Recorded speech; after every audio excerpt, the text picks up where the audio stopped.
Super clap. Plus fort. On sent que t'es un pro, hein, non? C'est parfait le clap. Bonjour Francisco, merci de nous accorder un peu de temps. Tu es le joueur le plus ancien des top 14. Comment tu vis ce statut-là de joueur le plus ancien et tu comptes continuer ta carrière jusqu'à quel âge, combien de temps? Bonjour Juan. Je pense que c'est juste une anecdote, être les doyennes, même si c'est important parce que ça fait du parcours, ça fait des années. Après, c'est juste un chiffre. Donc voilà, je ne sais pas jusqu'à quand je vais continuer. Moi, maintenant, depuis quelques saisons, ça fait un par an. Donc voilà, pour l'instant, il n'y a rien de décidé. Je profite. Franchement, j'essaie de vivre le moment, de profiter avec les copains, de profiter de ma famille. Donc voilà, il n'y a pas de date ou de date fixe, en tout cas. Donc quand même ce parcours, cette expérience assez longue, assez équilibrée et au plus haut niveau. Donc comment tu as abordé ces parcours-là? Quels sont tes secrets pour pouvoir arriver là? Je ne sais pas trop s'il y a un secret. En tout cas, je sais qu'il y a une évolution au fur et à mesure des années. Je suis arrivé, je découvrais un peu les top 14, j'étais à Biarritz, je ne savais pas trop à quoi m'attendre. Et au fur et à mesure, je me suis investi des petits en plus. Donc, et après, on trouve une certaine régularité, une constance. Je pense que c'est ça un peu le secret, d'être un peu, comment le dire, peut-être bien carré et bien organisé dans sa vie, dans son hygiène de vie aussi. Donc, je pense que ça vient de là un peu la Sommeil, l'alimentation, je pense que entraînement. ça fait un peu la différence. Ouais, sommeil, alimentation, vie équilibrée. Oui. Je pense que ça peut vraiment aider et faire un peu la différence. Très bien.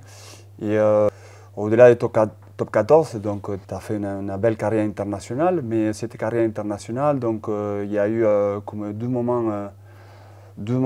gros moments, c'est-à-dire tu as commencé ta carrière internationale en 2011 et 2012, ces moments-là, Oui. et après il y a une grosse coupure jusqu'à 2020, dont tu avais 35 ans, et à partir de 2020, tu as enchaîné ta carrière internationale jusqu'à maintenant. Comment tu as su maintenir ton niveau international pendant 7 ans d'absence? Oui, c'est vrai, comme tu l'as dit, il y a eu deux périodes personnellement en sélection. J'ai fait 2 ans et demi quand je viens d'arriver en France, quand j'étais à Biarritz encore. Et puis j'étais pas pris pendant 7-8 ans, il me semble. Et j'étais repris en novembre 2020, un peu par hasard, parce qu'il y avait un joueur qui n'avait pas son visa, qui ne pouvait pas faire les voyages en Australie. Donc j'étais un peu pris des derniers moments. Et puis une chose amène à l'autre. Premier match contre les All Blacks, c'est la première victoire de l'Argentine. Voilà, ça fait des petits enchaînements qui m'ont permis de rester un peu avec l'équipe, quoi. Donc j'ai essayé de profiter au max. C'était une deuxième jeunesse, on peut le dire comme ça, même si c'est 35 ans.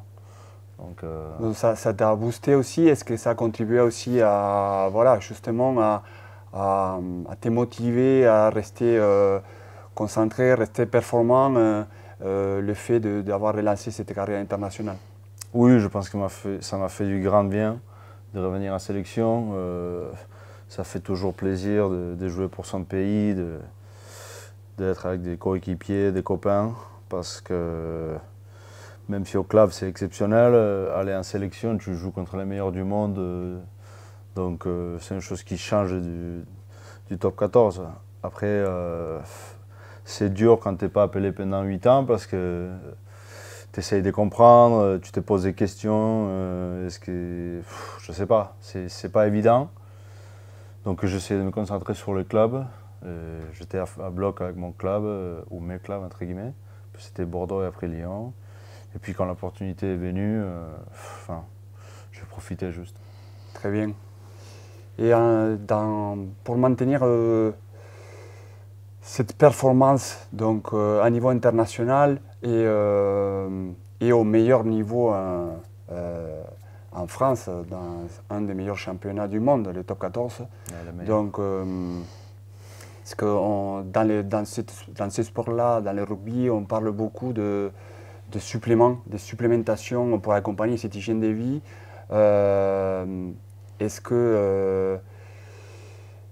Qu'est-ce que tu peux nous dire, toi, à niveau du complément de supplémentation des sportifs, des joueurs? Est-ce que c'est indispensable, c'est nécessaire pour le maintien de la performance? Je pense que c'est nécessaire quand on veut aller dans le détail, mais il n'y a rien de plus important que le sommeil et la nutrition même. Commencer par le supplément avant de regarder ce qu'on mange ou de voir comment on dort, je pense que c'est prendre des choses par les mauvais bouts.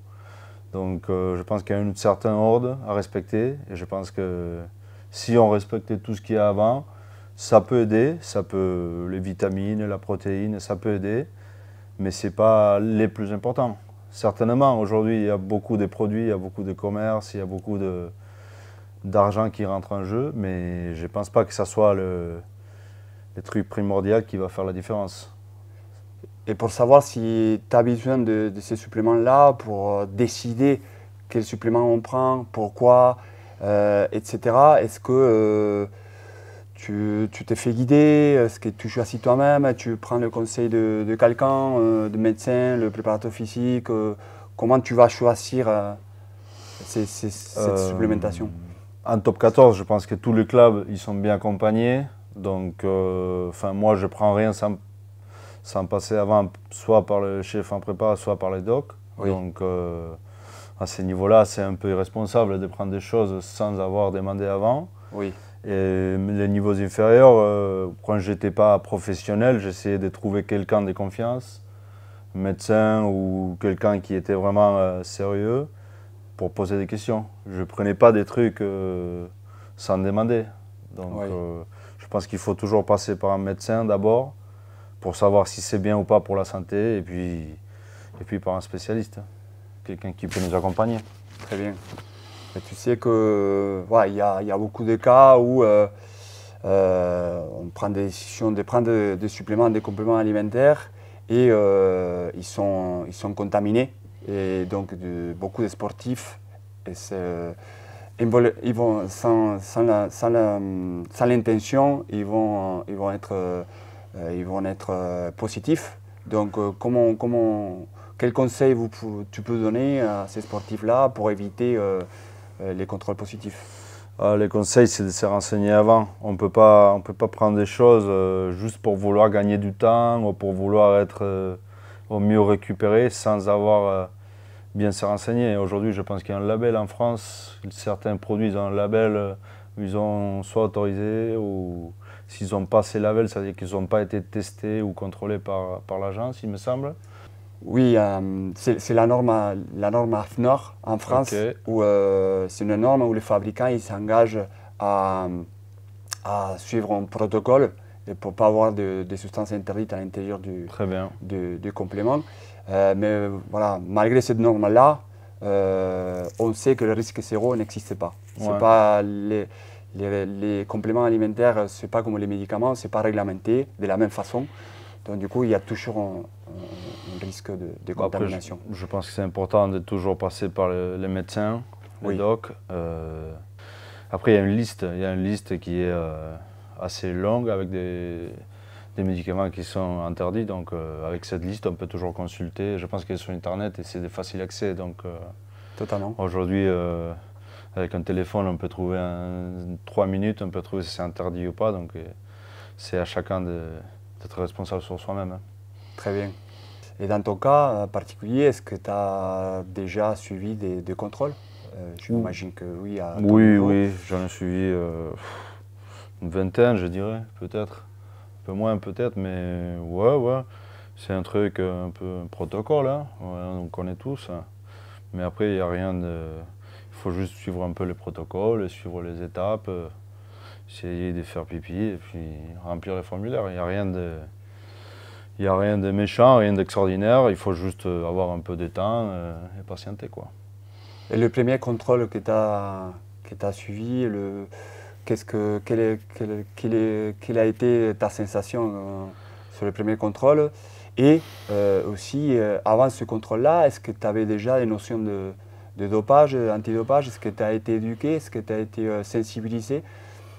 Oui, oui, dans mon club amateur, il y a eu pas mal de sensibilisation parce que les cas de dopage, ils sont assez connus dans les sports, pas que au rugby, hein, mais donc il y a toujours cette notion de ne pas prendre n'importe quoi, de toujours demander, de se renseigner avant.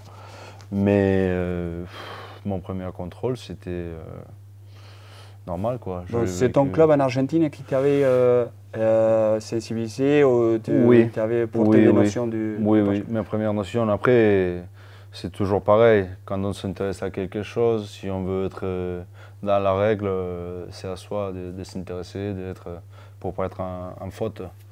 Mais voilà, mon premier contrôle au moins 21, en France même. Puis rien de particulier, juste surprise, le protocole, découvrir un peu ce qu'il fallait faire avec les flocons et tout, mais sinon rien d'anodin. Est-ce que c'est important pour toi aussi, au-delà de la sanction, s'il y a des substances interdites aussi, c'est aussi parce qu'il y a un risque pour la santé? Oui, oui, je pense qu'il y a 3 choses qui jouent là, avec les dopages. La première, c'est déjà la santé, parce que généralement les produits dopants, c'est pas très bon pour la santé. La deuxième, c'est une notion de fair play, d'être honnête, de ne pas prendre des chemins faciles, parce que si on commence à trouver les chemins courts, je pense que c'est pas les buts, c'est pas les valeurs de ces sports, ni de tous les sports, hein, et la troisième, c'est la sanction, quoi. Enfin, si t'es pas atteint par les 2 premières, généralement c'est la sanction qui te rattrape, mais voilà, c'est un peu une combinaison de 3 là. Et en parlant de ces sanctions-là, et dans une équipe où tu as joué, est-ce que vous avez eu au sein de votre équipe un cas de contrôle positif? Comment vous avez vécu ça au sein de l'équipe, si c'est le cas? Oui, oui, j'ai vécu ça.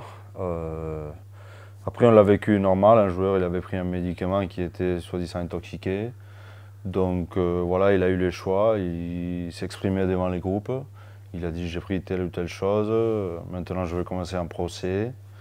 Il a eu l'option de rester avec les groupes ou pas. Et puis voilà, il a commencé à se défendre avec des avocats parce que c'est assez long le procès. Donc c'est très difficile. Je pense qu'il y a déjà un sentiment d'impuissance parce qu'on prend des choses qu'on n'est pas censé les prendre, mais on ne sait pas qu'on les prend non plus. Donc il y a un sentiment de honte, mais en même temps on se sent un peu arnaqué parce qu'on a pris des produits soi-disant en règle, que finalement ils n'étaient pas en règle. Et puis voilà, c'est toujours compliqué à gérer son image, les sensations vis-à-vis du groupe. Voilà, c'est pas évident pour les joueurs. Oui, totalement, d'accord. Quels sont les moments les plus vulnérables pour un joueur où il pourrait se dire voilà, là j'ai besoin de performer plus et qui pourrait éventuellement le faire basculer vers un produit dopant pour, Oui, je pense que il y a des moments vulnérables de partout, mais ça tombe beaucoup sur l'éducation et comment tu es entouré. Quand tu es mal entouré et tu es dans un moment un peu compliqué en club, où tu n'as pas trop de temps de jeu, où tu as envie de performer parce que tu es en fin de contrat, si tu te tombes sur quelqu'un qui va te dire prends ça ou ça, au lieu de te dire entraîne-toi plus dur, je pense que c'est là où ça peut faire mal parce que toi, tu vas prendre un truc, tu vas croire que ça va t'enlever quelques soucis dans ton quotidien au sport, mais finalement, ça peut être très contre-producent. Donc, peut-être les blessures aussi, c'est des moments vulnérables, mais aussi, ça revient aussi. Quand tu es blessé, tu es un peu dans les durs, tu es bien entouré, c'est plus simple peut-être de franchir ces caps et rester dans la bonne voie. Donc, le rôle de l'entourage de sportifs, de joueurs, c'est essentiel pour passer ces moments difficiles. Ouais. D'ailleurs, le personnel d'encadrement, donc manager, les agents, la famille. La famille, oui, très important. Je pense que très bientôt, au niveau de sa famille, finalement, qui est peut-être le plus important pour un joueur, c'est ça qui permet aussi de rester tout le temps dans ses rails, quoi. L'entourage au club, bien sûr, c'est important, mais je pense que c'est la famille. Les joueurs, ils relaient beaucoup sur la famille, surtout les étrangers qui sont en France Oui. plutôt tout seuls ou tout seuls en famille. C'est pas évident. Ouais, voilà. Donc je pense que c'est ça qui joue un rôle très important. Ok. Donc pour conclure un peu cette interview, Francisco, quel conseil, s'il y a à retenir un conseil aux jeunes joueurs pour réussir sa carrière, pour faire une carrière comme la tienne, qu'est-ce que tu peux Difficile. leur apporter? Les plus importantes, c'est de rester honnête à soi-même et de croire en soi-même. Je pense que le travail, ça finit par payer toujours. Même si ça peut sembler compliqué à un moment donné, je pense que c'est ça qui va faire la différence à la fin. Il faut rester fidèle à soi-même et à ses valeurs. Merci beaucoup. Merci. Merci Alberto.